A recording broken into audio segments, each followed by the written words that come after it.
качество, интеллект. Северный человек, он широко мыслит, он знает трудности, да, бедствие, которое навязывает им эта стихия, особенно северного климата. Человек, оказывается, делается мягче, добродушнее, понимает ближе человека к человеку.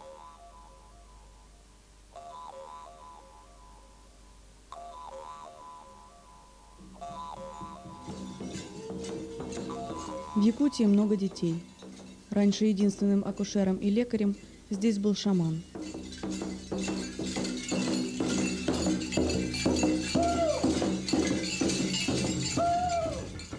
Первые больницы в республике появились с приходом советской власти. А когда в мирном 1956 году появился первый ребенок, в палаточном городке был только один медпункт.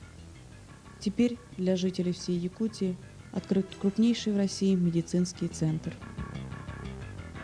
Национальный центр медицины – это уникальное медицинское учреждение, не имеющее аналогов в России.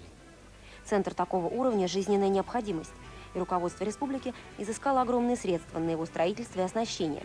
Новейшее оборудование закупали в Италии, Чехии и Швейцарии. Центр – это 45 клиник. В год здесь госпитализируют 16 тысяч больных, половина из которых дети. Ежегодно проводят 8 тысяч операций повышенной сложности. Освоены компьютерная томография и телемедицина, операции по пересадке почки, операции на сердце с аппаратом искусственного кровообращения. 22 тысячи человек в год обслуживает поликлиника медцентра. Их принимает 2200 сотрудников. В этом центре готовы оказать любую экстренную помощь, какой бы сложной она ни была.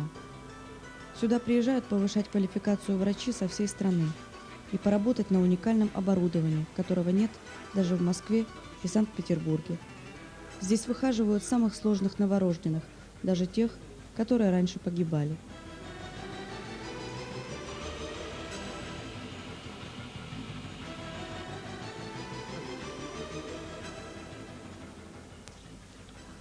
Детские фонды, экономические программы содействия молодежи, семье, пенсионные якутские надбавки делают этот регион одним из самых привлекательных в стране.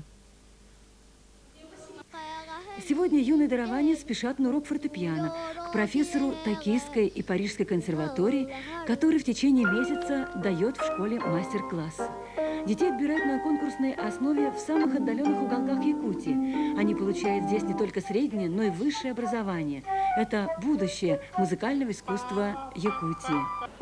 На земле, где 8 месяцев длится зима, дети могут играть и заниматься спортом в теплых и уютных помещениях. Ежегодно проводится Национальный день здоровья и День оздоровительного бега, в которых участвуют тысячи якутян. Якутия на весь мир известна своими борцами и хоккеистами. Юные шахматисты республики впервые выступили на чемпионате мира. В августе 2000 года Якутия принимала участников вторых международных спортивных игр «Дети Азии». Сюда съехались представители из 31 страны. Это стало Азиатской олимпиадой. Такого грандиозного зрелища Якутия еще не видела.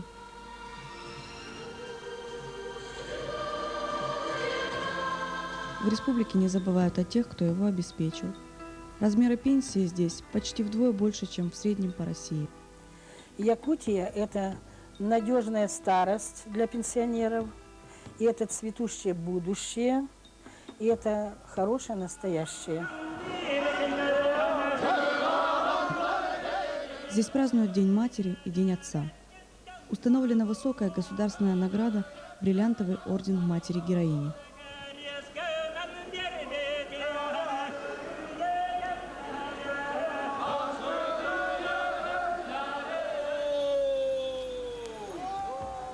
Здесь мирно уживаются современные технологии и древние обычаи.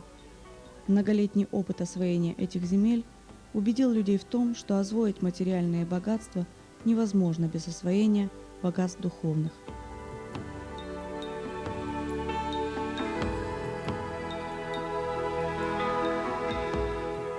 Свой дом и свою родину в Якутии нашли все, кто здесь живет и работает, независимо от национальности. Якуты, эвены, эвенки, долганы, чукчи, северные народности, короче говоря, и русские. Это место исторически считается местом встречи, потому что Бакалдын в переводе с индийского означает «встреча». Родился там, где это дом, но в то же время, как человек ищет где лучше, поэтому дом, где есть настоящая пока. Якутия – это мой дом, моя страна, моя республика. Надеялся все-таки, может быть, устроюсь в Украине, но вернулся буквально вот неделю назад. В свой родной город, в котором прошла моя вся, можно сказать, молодость и вся моя жизнь. Здесь мои дети, семья. Ну, вот, как те, кто остались, вот, это и есть республика.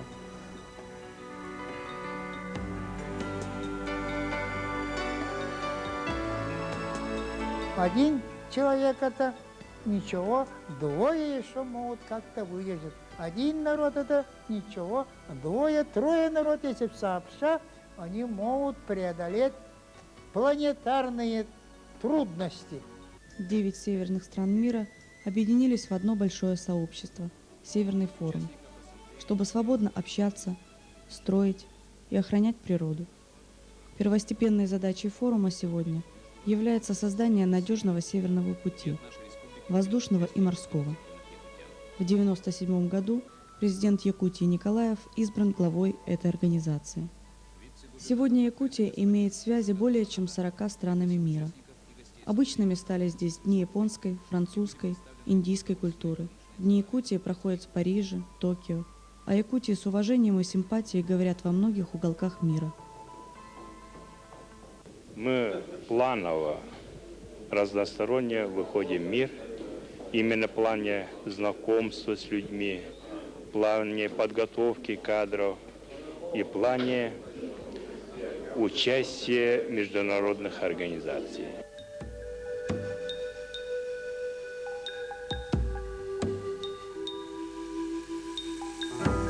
Якуты отнюдь не вымирающая нация, а развивающаяся нация, благодаря благотворному влиянию культуры, цивилизации народа, который с ним рядом живет.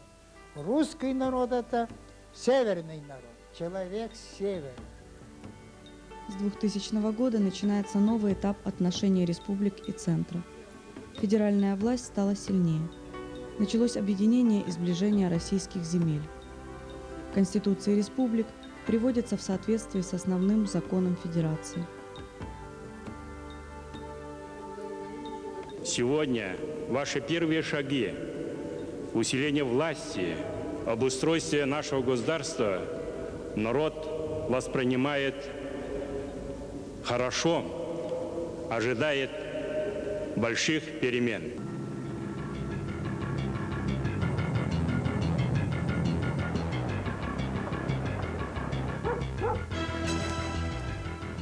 Когда в Ленске случилась беда, центр пришел на помощь. С ним пришла техника и спасатели, финансирование и гуманитарная помощь. Пришли люди.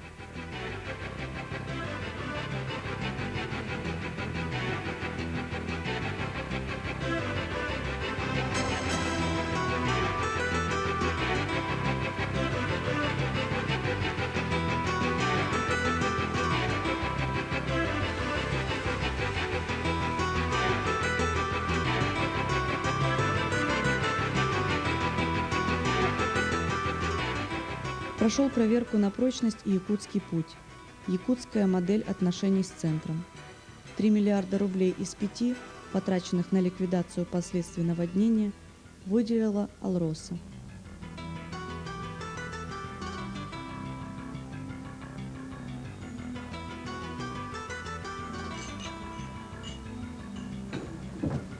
Счастья вам. Спасибо большое. Осуществлен очень большой объем работ в необычно короткие сроки. и с весьма неплохим качеством. Сергей Кожугетович Шойгу, Михаил Ефимович Николаев, Владимир Павлович Рощупкин и Вячеслав Анатольевич Штыров, которого нет. Сегодня он болен. И все люди, которые работали под вашим руководством, это та вот команда, которая добилась этого результата.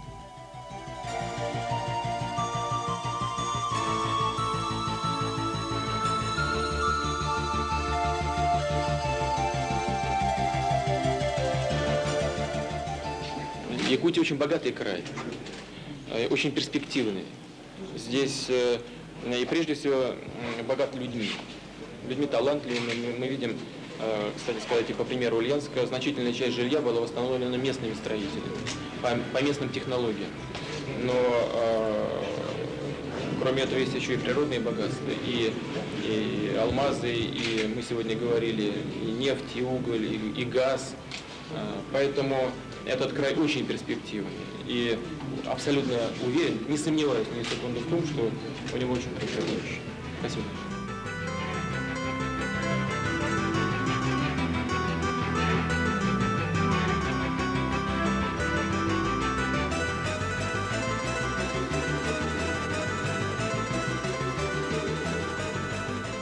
Через 25 лет Республика Саха обещает стать самой богатой и сильной республикой в составе Российской Федерации, самой образованной, здоровой и счастливой.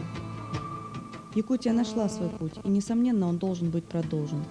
Этот надежный, проверенный десятилетием Северный путь. Этот путь – неотъемлемая часть российского пути.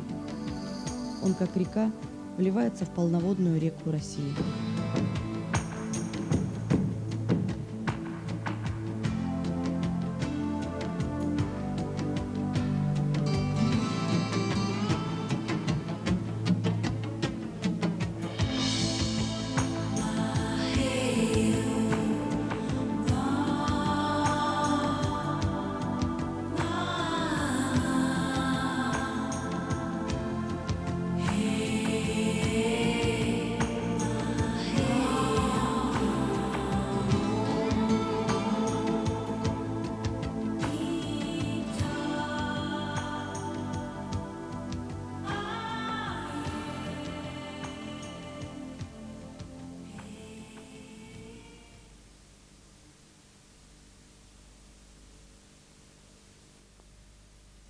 Ну, может быть, мы начнем наш разговор с того, что мне бы хотелось и моим коллегам хотелось бы услышать, что вы думаете об этом фильме. Это будет первый сюжет в нашем политклубе. Ну, вы знаете, я еще чисто эмоционально еще не отошел от всего увиденного. Ну, вторую, третью, наверное. Третью. Откройте третью букву в этом слове. Главная награда в этих соревнованиях. Назовите слово сразу.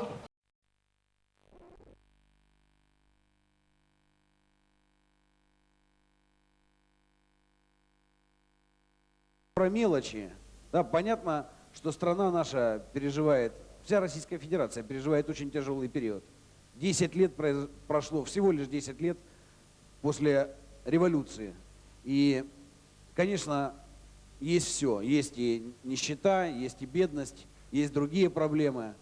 Но я беру на себя ответственность утверждать, что такого развития, которое есть в Якутии, ну, наверное, нет ни в одном другом регионе России. Может быть, только в Москве, в самой Москве. Больше я не знаю, где за 10 лет был бы пройден такой путь, который прошла Якутия. Как сказали вот предыдущие выступающие, конечно, у нас очень много объектов, которые построены вот за эти 10 лет благодаря очень большим стараниям, большим инвестициям, которые наше правительство провело под руководством нашего Михаила Ефимовича Николаева. И опять же, я соглашаюсь, что это у нас запоздалый фильм. Запоздалый фильм, прямо до слез запоздалый.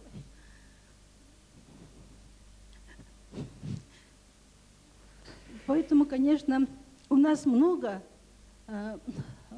таких моментов, которые можно было еще вот за эти даже 10 дней можно было снять и ну, показать. Панов Валентин Александрович, член Центральной избирательной комиссии Республики Саха-Якутия с правом совещательного голоса от кандидата Тумусова. Я очень рад увидеть этот фильм. Он в действительности передает душу народа, да? Но этот фильм нельзя показывать в период избирательной кампании, к сожалению. Обращаю ваше внимание, как член Центра избиркома, о том, что там присутствуют уважаемые люди, но являющиеся кандидатами на высокую должность президента Республики Саха-Якутия. И каждый кусочек эфирного времени Центр избирком проверяет. Каждый кандидат должен иметь равный доступ к телевидению. И там все, к сожалению, определено. Когда снимался фильм, Вячеслав Анатольевич был снят. Это для вас, как говорится. Но тоже, да. И не показать президента, ведущей алмазной компании, я так думаю, это было бы нонсенс. И тем более он там мельком, так сказать. В это время он был снят еще. Все. И первое, я убежден в этом, после показа этого фильма наши средства массовой информации при нашей разгульной свободе слова сразу же скажут, сколько заплатили. Вот, и будете, я не знаю, в трудном положении окажетесь. Ну вот, можно написать смешно или издевательски про то, что происходит в каком-нибудь регионе. Можно.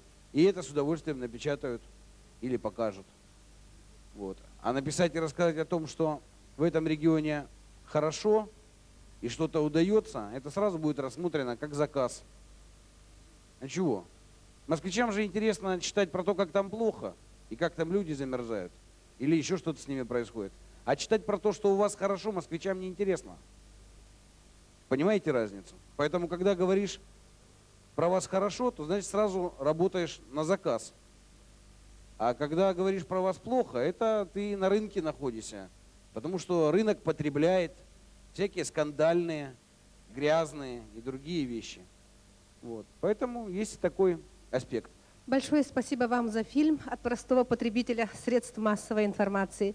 Этот фильм отражает состояние нашей души, состояние гордости за нашу Якутию, состояние души каждого якутянина, который живет в нашей многонациональной республике. Спасибо вам, что есть такие оптимисты, люди, работающие, которые вселяют оптимизм, что не все москвичи о нас так плохо думают. Спасибо большое. Нам нужен такой фильм, очень нужен. Вот. И нужен фильм даже, может быть, вот как здесь говорят, агитационный такой, что он как бы готовился под Михаила Ефимовича Николаева. Но он правдивый, здесь ничего нет такого, чтобы сказали, что да, этого не было, а вот тут вот под Михаила Ефимовича что-то вы тут, значит, попытались технически подстроить. Нет, это все жизнь, это все реально. Поэтому наше вот мое именно пожелание о том, чтобы это был какой-то в дальнейшем продуманный у вас, может быть, даже не один такой проект, был последовательным, был логичен, понимаете? Вот. Тогда мы готовы все с вами союзничать и сотрудничать. Спасибо, и спорить. спасибо. Я думаю, что так и будет. Есть планы. Мы действительно считаем, что Якутия встала на свой путь 10 лет назад, и она по этому пути идет. И само по себе это уже важно. Но нужно отметить, что расстояние, пройденное за 10 лет, оно огромно. Сформировался определенный курс, сформировался подход, сформировались направления и объемы инвестиций. Я на самом деле считаю, что то, что Якутия вкладывает деньги, полученные от добычи полезных ископаемых, в образование, медицину и культуру, есть единственно верное решение. Вы понимаете, ведь это очень умно. Новые месторождения развивать придут внешние инвесторы и принесут свои деньги. А у Якутии уже есть что вложить. Это эти самые месторождения, это права на эту землю. Поэтому не нужно свои деньги вкладывать в развитие месторождений. Пусть туда вкладывают другие. Но Якутия при этом будет контролировать все это и получать от этого доход. Это очень мудрое решение. Ни в одном регионе такого нет. Ни в одном регионе такого нет. На прошлой неделе произошло событие, которое потрясло всех, в том числе и меня, хотя я вот находился здесь в гостях. Михаил Ефимович обратился к народу Якутии, к многонациональному народу Якутии со своим обращением о том, что он снимает свою кандидатуру. Последние 1,5 десятка лет мы говорили «Якутия», подразумевали Николаев. С 1985 года Михаил Ефимович у власти в республике. В зависимости от исторической эпохи его называли по-разному, от товарища секретаря обкома до господина президента. Но так или иначе он стоял во главе республики, вел ее через социализм, перестройку, капиталистическую революцию и прочие социальные потрясения последних лет. По образному выражению одного влиятельного политика Якутии, добровольный отказ Николаева от дальнейшего участия в предвыборной гонке произвел в республике такое же ошеломляющее впечатление, как в Америке падение небоскребов. По телевидению прозвучало официальное обращение к якутянам. Вначале первый президент республики говорил о пути, пройденном Якутией за последние годы. В республике создана новая государственность и реальная экономическая самостоятельность. Мы уверенно идем по пути укрепления основ рыночной экономики и демократического общества. Значительная работа проведена в духовном возрождении народа. Во второй части обращения первый президент республики Саха объясняет причины своего отказа от дальнейшей предвыборной борьбы. Складывающиеся обстоятельства, обусловленные несовершенством федерального и республиканского законодательства, нескончаемые судебные процессы, неопределенность в правовом отношении моего участия в выборах вынуждает меня снять свою кандидатуру на предстоящих выборах 23 декабря 2001 года.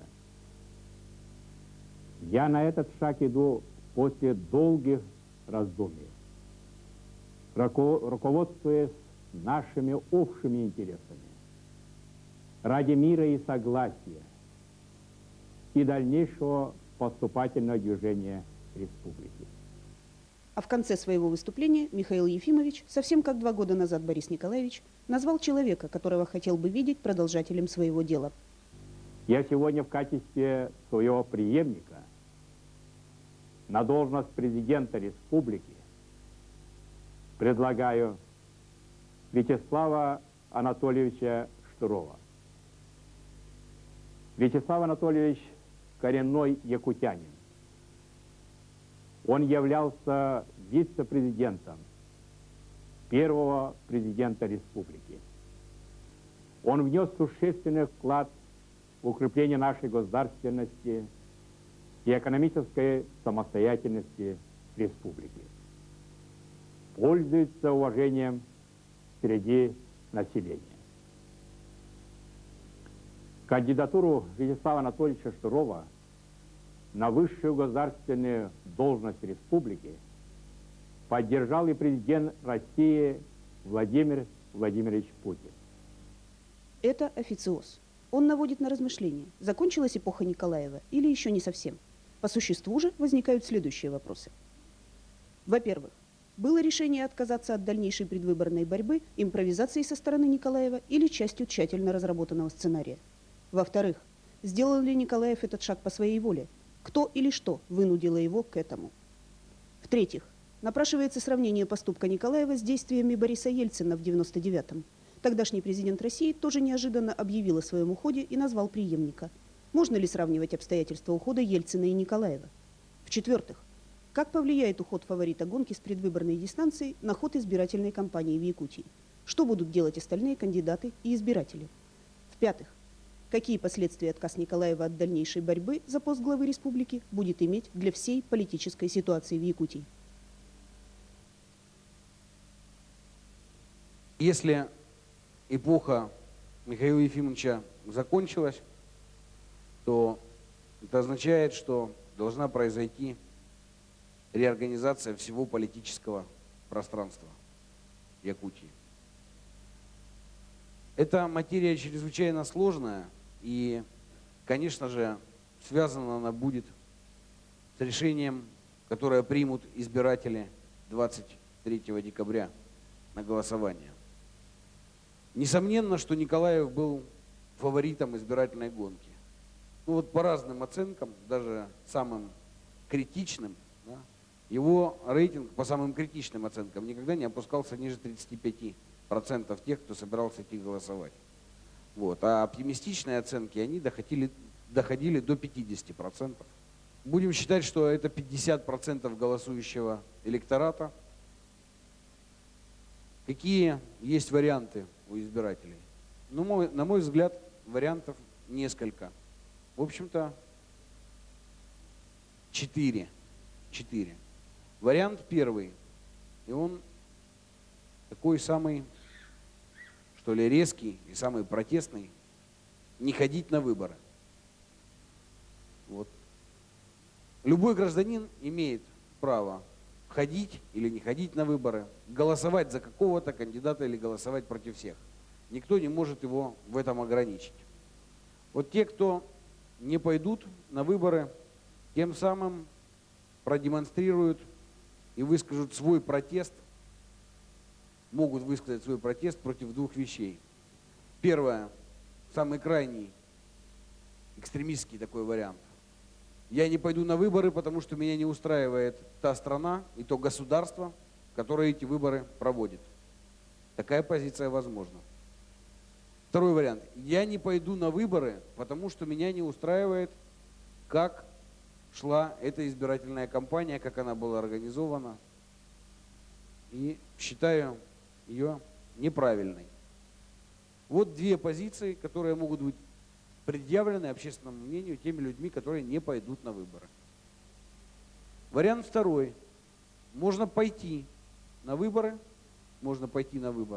и проголосовать против всех. Это тоже право, конституционное право гражданина, и никто его отобрать это право не может. Что означает такая позиция? Такая позиция означает, что я признаю сам избирательный процесс, признаю государственный строй в нашей стране и признаю то, как проводилась избирательная кампания, но никто из оставшихся кандидатов в списке меня не устраивает. Вот на выборы иду, но выбирать из тех, кто остался, не желаю. Не вижу там человека, которому я бы передал свое право избирательное. Вариант третий. Пойти на выборы и проголосовать за того кандидата, которого указал Михаил Ефимович. Но это вариант возможный, и он будет означать, что человек считает, что решение, принятое его кандидатом, было правильным, он доверяет этому решению и доверяет не только самому решению, а и тому направлению, в котором кандидат видит перспективу. И вариант четвертый. Прийти на выборы и проголосовать за кого-то еще другого. Я бы хотел услышать ваши прогнозы. Что вы думаете, что будет происходить в связи с этим? Пожалуйста. Мы думаем, что Михаила Ефимовича репрессировали. Здесь говорят, почему так резко Наумский высказывается. Даже некоторые здесь говорят, что вы специально, кто-то вас подталкивает, что вы так говорили. Все-таки мы, якутяне, как говорится, на переправе коней не меняют. Поэтому все-таки убеждены, что нужно еще хорошенько подумать. Почти 80 с большим процентом народу за Николаева у нас было в Наумском улусе. И предыдущие выборы. И Наумский улус, вот в 2 раза мы голосовали за Михаила Ефимовича, самый большой процент давал Наумский улус. Хотя по территории самый маленький по республике. Вот поэтому мы такое решение приняли. Ну вот сегодня Василий Васильевич Колмогоров выступил через Московское радио и снял свою кандидатуру. И по НТВ, причем он сказал о том, что по рейтингу шел первым. Вот. Но на самом деле, естественно, это и ежу понятно, что никаких шансов у него здесь не было, поэтому он достойно вышел, как говорится, с помощью своих хозяев, которые отправили сюда, его честь и достоинство, как бы в кавычках, сохранили. Но он очень плохо сделал по части репутации республики, по части оценки того, что здесь происходит. Он очень много черного дела наделал. Если бы он до конца шел, это было бы понятно. Ясно было, что он ради этой дискредитации, девальвации, унижения и оскорбления шел сюда для того, чтобы участвовать. Ибо понятно, что никогда ни в одной регионе, ни в одной республике из органа прокуратуры никто никогда не побеждал в качестве главы и региона и главы республики. Это нонсенс. Второй вариант, который вы прогнозируете, наверное, будет самый оптимальный. Это участвовать в выборах и графе «против всех» поставить галочку. Это будет, наверное, самым оптимальным и решением для того, чтобы без всякого ажиотажа, спокойной обстановки избирательную кампанию выполнить заново. Не выход, конечно, когда говорят, ногами голосуют, что не идя на выборы. Это не самый лучший вариант. Все-таки мы избирательную систему не должны раскачивать. Ни в коем случае мы не должны поставить могильный крест и думать, что с ним кончено, что он остался в истории. Здесь высказывались такие мнения. Я с этим совсем не согласен. Михаил Ефимович совсем себя не, как говорится, не кончил. Он еще может много сделать. Если наши избиратели не пойдут к урнам, и, возможно, выборы сорвутся, будут сорваны, да, оно большого впечатления на территории России не произведет. Об этом только будут знать специалисты узкие, что всегда рейтинг в республике был высок, участие в выборах, а вот на этот раз, что-то из ряда вон выходящее. Ничего, таких примеров много, особенно в Приморье, и на фоне Приморья у нас будет не очень выгодная ситуация. А вот если большинство проголосует против всех, и ситуация получится такая, что большинство против всех, а по закону, если большинство против всех, а рейтинг, в смысле количество поданных голосов за любого кандидата получается ниже, то выборы состоявшиеся, но никого не выбрали. Вот это будет нонсенс. Это будет нонсенс на территории не только Российской Федерации, но может быть и в мировой практике. Вот тогда, значит, может быть, нас услышат все, в том числе и Москва. Может быть, еще кто-то снимется, И от чего теперь это зависит? Уже получается, что это не от воли кандидатов. И высвечивается явно проблема, что Михаила Ефимовича заставили сняться. Так, я из Горного Луса, Павлов. Так, я думаю, что по вашему вопросу так. Михаила Ефимовича заставили в Москве сняться, чтобы он не проходит третий срок. Хотя мы очень глубоко убеждены были, что он пройдет, но это ему помешала 67-я статья, я так думаю. А за счет Колмогорова, это, как говорится, черный пиарщик.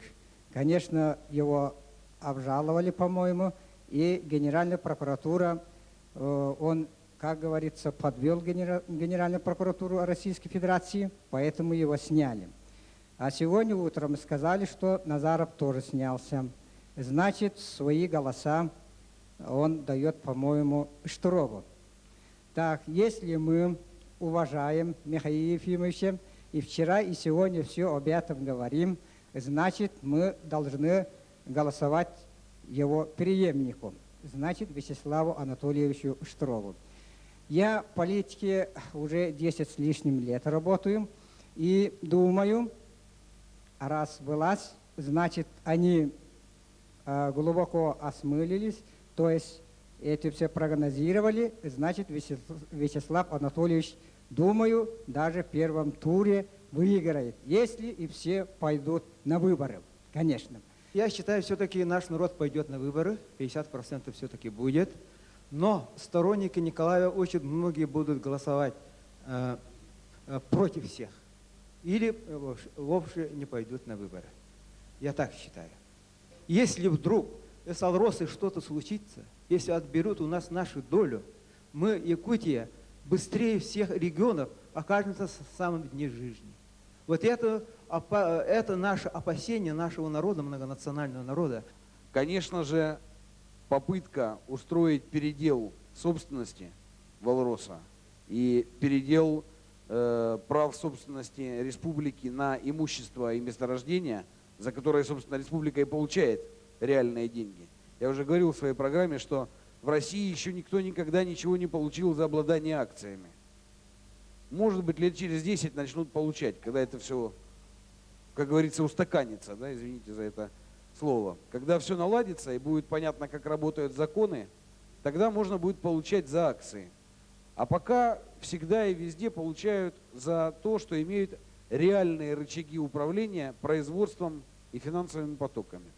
Вот благодаря правильной приватизации в 1992 году республика получила такие рычаги. И именно потому, что она имеет права на имущество, она имеет возможность получать эти реальные средства. Румянцев, Намский улус.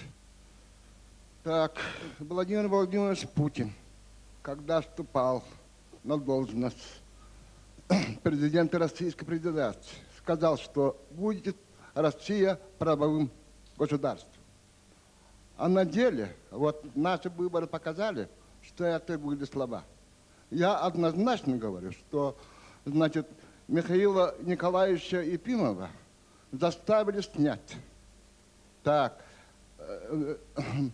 и это было исполнение, значит, политических киллеров, начиная, значит, Мачук, председатель Центризбакома Вишняков и последний, значит, Холмогоров Василий Васильевич. Мавр сделал свое дело, Мавр ушел. Сегодня, значит, по интерфаксу передали, по радио передали, это точно, значит, что он снимает. Дальнейшее, значит, мне кажется, значит, нас, избирателя, просто растоптали. И эмоциями голосовать очень трудно. Практически у нас в республике не была выборной кампании. Практически ни у кого, значит, такой предвыборной программы не было. Было, значит, обливание грязью, и в основном кандидаты, значит, мы, избиратели, ждали, значит, решение судов. И поэтому я считаю, значит, ну, я лично сам, я не пойду. Я хочу, чтобы я был услышан, хотя бы так. Вот, начиная с 1989 года, действительно, демократических выборов я ни одного выбора не пропускал. А нынче я принципиально не пойду. Но мы должны этот шок пережить. И времени у нас на то, чтобы, значит, уходить куда-то в глубину вот этой боли, просто нет. Я думаю, что наша республика справедливо всегда считалась республикой взвешенной. Люди у нас в республике живут не экстремистского характера, вот, а люди более несущие добром. И о том говорит ваш первый фильм, где человеческий фактор очень серьезно раскрыт, что все-таки в республике почему до сих пор вот такое между нами согласие, потому что в большей степени человек с севера, человек открытый и не агрессивный. Поэтому я считаю, что вот эту боль мы должны пережить, но действовать последовательно. Если мы поддерживали своего президента, мы должны поддержать его преемника. Иначе мы вдвойне подведем своего президента.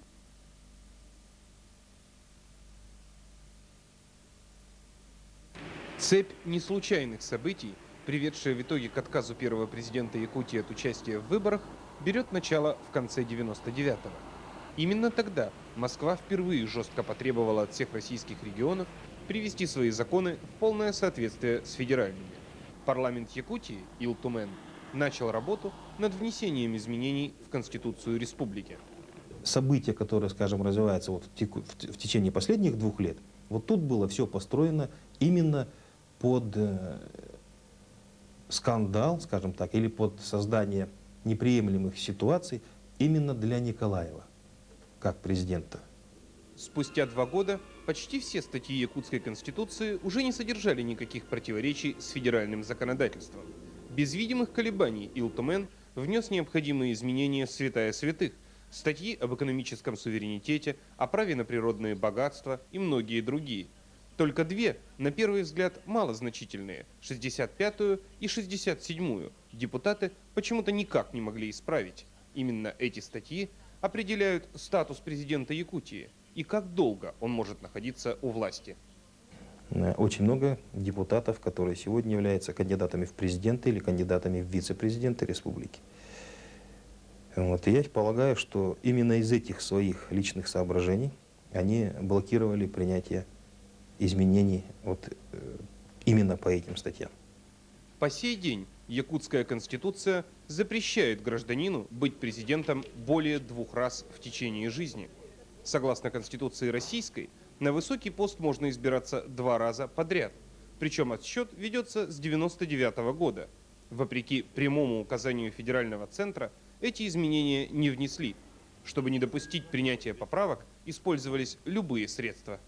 В этой ситуации председатель Палаты Республики Филиппов Василий Васильевич, один из кандидатов на должность президента республики, да, в сегодняшней гонке, вот, он вытащил свою карточку из регистрации, из устройства, да, для регистрации депутатов, сказал, у вас кворума нет. Потому что кворум был в обрез. Вот то, что в зале присутствует, тот кворум. То есть мы можем работать. Было 2/3. Если кворума нет, то и, соответственно, и работы никакой не может быть. Он вытащил карточку, положил рядом, сказал, что кворума нет. Попробуйте. Это было заявлено на совместном заседании обеих палат. Ну как это можно назвать? Назвать это можно, чтобы не давать оценок, лишь явным нежеланием исполнять федеральный закон. Но как ни называй деятельность непримиримых депутатов, ее результат уже известен. Если бы изменения в Конституцию Республики Саха-Якутия были внесены своевременно, Михаил Николаев имел бы полное право идти на выборы 23 декабря, а Якутия не прославилась бы на весь мир бесконечной чередой предвыборных скандалов. Я считаю, что очень большую роль, ну или может даже большую часть вины, которая привела к такой ситуации, это именно вина наших депутатов, нашего парламента. Якутский народ многонациональный был един, и если бы депутаты Государственного собрания Якутии не позволили бы себе в такой важный исторический момент ради личных амбиций, спасибо, да, ради личных амбиций устроить свару по этому вопросу, то ничего бы не было. Ни Центр, ни Колмогоров, ни Кремль, ни администрация просто не имели бы никакой возможности к тому, чтобы оказывать давление. Да, наверное, был бы черный пиар. Да, наверное, были бы еще какие-то технологии применены. Но главного основания, которое, на мой взгляд, не позволило Михаилу Ефимовичу пройти этот избирательный марафон, его бы просто не было. И даже многие избиратели об этом говорят открыто, что давайте не пойдем на выборы, не пойдем на них. Николаев еще 4 месяца останется президентом. Потом в Илтумене нужно будет, чтобы прошли все эти поправки, изменения. И начнем выборы с нового листа. Вот я думаю, что это все не так просто, потому что если человек говорит, что я не пойду на выборы или буду голосовать против всех, это жесткая и сильная позиция. Но она должна быть последовательной, понимаете? В том смысле, что дальше вы не имеете права говорить, а может быть что-то будет с Конституцией. И тогда, может быть, Михаил Ефимович снова примет решение. Понимаете, если брать на себя такую ответственность и не ходить на выборы, то нужно понимать, что будет дальше. А будет ли Илтумен менять эту Конституцию? А в состоянии ли там референдум Якутия провести по этому вопросу за 2 месяца? И так далее. Потому что, принимая такое решение, не ходить или голосовать против всех, это решение очень ответственное. Оно не должно быть эмоциональным. Если его принимаешь, нужно понимать всю последовательность действий, которые за этим стоят. То, что мы видели, и то, что мы жили 10 лет, это путь, пройденный нашим президентом Михаилом Ефимовичем. Мы все его очень любим, и все надеялись, что он еще может, хотя бы на один срок, может развивать свои идеи и перспективы развития Якутии. Это первое. Второе. С уходом Алроса, компании Штурова, я думаю, и мы потеряем Алроса. Поэтому эти наши проблемы очень глубокие для якутян сегодня стоит. И остается только до выбора неделя, и мы должны выбрать, избирать кого. И это большая проблема. Я хотела бы сегодня сказать большое спасибо Александру Николаевичу Кинкемен, что он организовал в наше самое трудное время для якутян такой форум «Конгресс Якутии». Этот форум для нас, для якутян, стал прообразом гражданского форума, который проходил в городе Москве. Уважаемые участники политклуба, мне как действующему политику, как политику открытому, который всегда выражается за то, чтобы политика была публичной. В политике не должно быть двойных стандартов и не должно быть темной игры. Ведь мы своих сограждан не должны стараться в чем-то провести и, как выразились сегодня, обвасючить. И тем более жители Республики Саха-Якутия. Это очень политизированный народ, который тонко понимает все процессы, которые происходят. Это народ, который хорошо знает российское законодательство. Это народ, который хорошо прочитал собственную конституцию. Поэтому в данной атмосфере мы слышали разные полярные точки зрения. Мы вчера на форуме поблагодарили тех людей, которые пришли на данный форум в тяжелое и сложное время. Они не стали, как страусы, скрывать свои головы под песок, понимая или надеясь на то, что они получат какие-то должности в новом правительстве. Ведь сегодня народ будет делать исторический выбор. И сегодня народ находится под большим сомнением. Почему? Потому что с самого начала избирательной кампании, я совершенно согласен с депутатом Балоночкиным, мы говорили в парламенте, я в том числе, выступал с заявлением. И никто не даст соврать, что это заявление не прошло, не хватило одного голоса, чтобы осудить действия Вишнякова, который без решения Центральной избирательной комиссии, что является коллегиальным органом, как вертящаяся голова по телеэкрану, каждый день мелькает. Что это, Мадонна или конкурс красоты?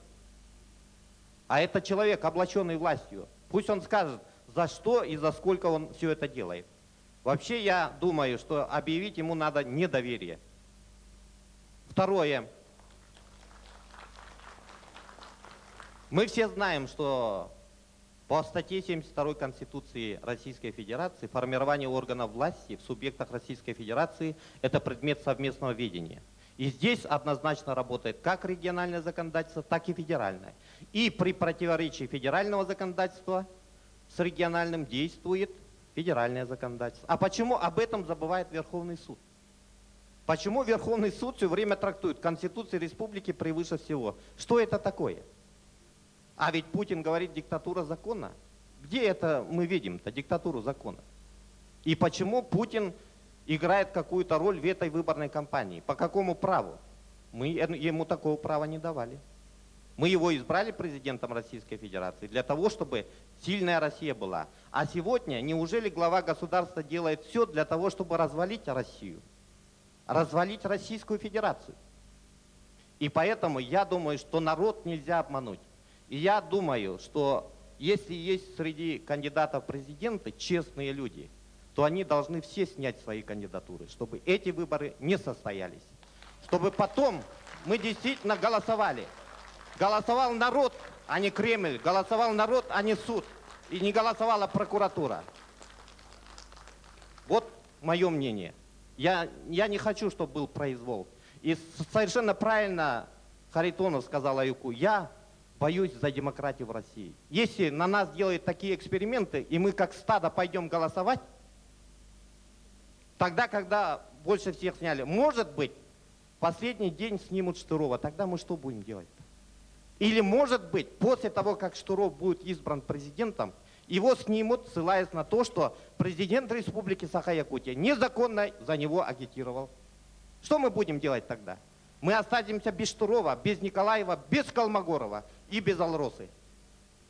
Поэтому я предлагаю всем кандидатам сняться с этой грязной предвыборной кампании и начать заново эту кампанию действительно чистую. И дать отпор всем. Я здесь гость, поэтому я не могу говорить о том, как поступать якутским избирателям. Но я хотел вот о чем сказать, что когда говорят Москва, Кремль, там, центр, то не надо понимать так, что вот как бы вот Кремль представляет себе всю Россию здесь вот. Я представляю общероссийскую организацию правозащитную, и вот мое мнение, что, конечно же, вот Кремль ведет себя здесь неправильно, но это не есть мнение всей России.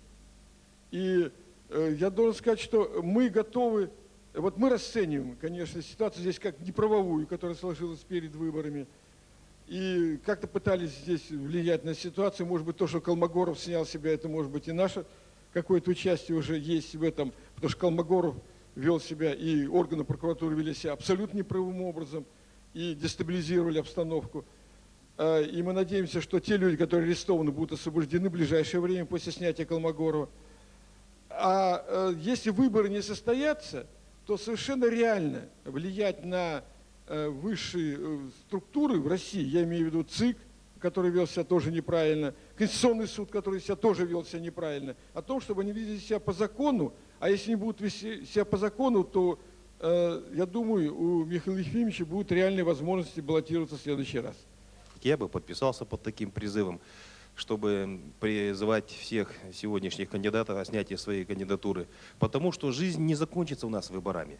Жизнь будет дальше продолжаться. И, скажем, этот поступок или не поступок в данной ситуации этих кандидатов будет их политическим лицом на будущее. Мы, не только мы, вся республика это будет видеть. Поэтому это нормальное такое предложение. А насчет того, что нужно идти или не нужно, обязательно надо. Голосовать против всех или за кого-то, это уже дело чести каждого и совести каждого. Но я считаю, что тут Юлия Анатольевна права, что голосуя за кого-то или против кого-то, нужно помнить о тех словах, с которыми президент к нам обратился. Мне кажется, что вот сегодняшний наш с вами разговор, он получился, во-первых, очень содержательным. Я, честно говоря, даже не ожидал, что мы так откровенно и так содержательно обсудим те проблемы, которые сейчас встали перед республикой, перед ее жителями. Я, честно говоря, очень доволен этим разговором, он мне очень многое дал.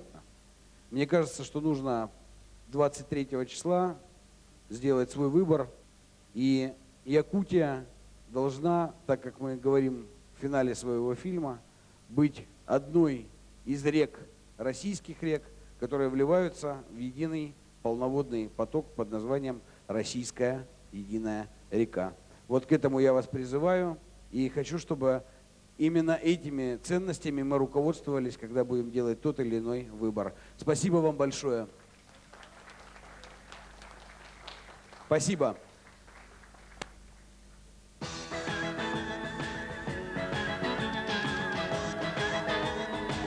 Что ты скажешь?